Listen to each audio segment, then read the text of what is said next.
It was the night of the Passover, a sacred time when Jesus shared his final meal with his disciples. They didn't yet know what was about to happen, but Jesus did. He knew that one of his closest friends would soon betray him. As they sat together, breaking bread and sharing wine, Jesus said, "Truly I tell you, one of you will betray me." Matthew 26:21. The room fell silent. The disciples looked at one another in shock. "Surely, Lord, not me," they asked one by one. And then Jesus quietly answered, "The one who has dipped his hand into the bowl with me will betray me." Matthew 26:23. Judas Iscariot, who had already agreed to betray Jesus for 30 pieces of silver, looked at him and said, "Surely not I, Rabbi." And Jesus replied, "You have said so."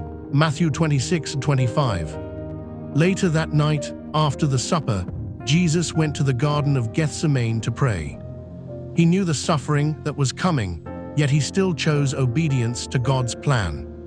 He prayed, "Father, not my will, but yours be done." Luke 22:42. Meanwhile, Judas was leading a group of soldiers to the garden. He had told them, "The one I kiss is the man, arrest him."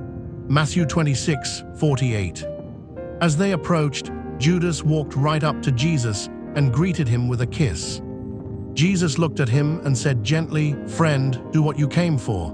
Matthew 26:50. At that moment, the soldiers seized Jesus and led him away to face trial. Judas's betrayal was one of the darkest moments in the Bible, yet it reminds us of the depth of Jesus' love. He knew he would be betrayed, and still, he chose the cross for our salvation. The story of Judas teaches us that greed, guilt, and temptation can destroy us if we let them take root.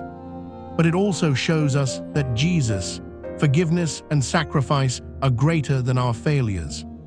Even in betrayal, God's plan for redemption was being fulfilled.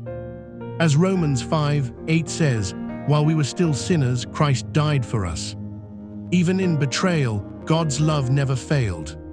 Matthew 26:47-50.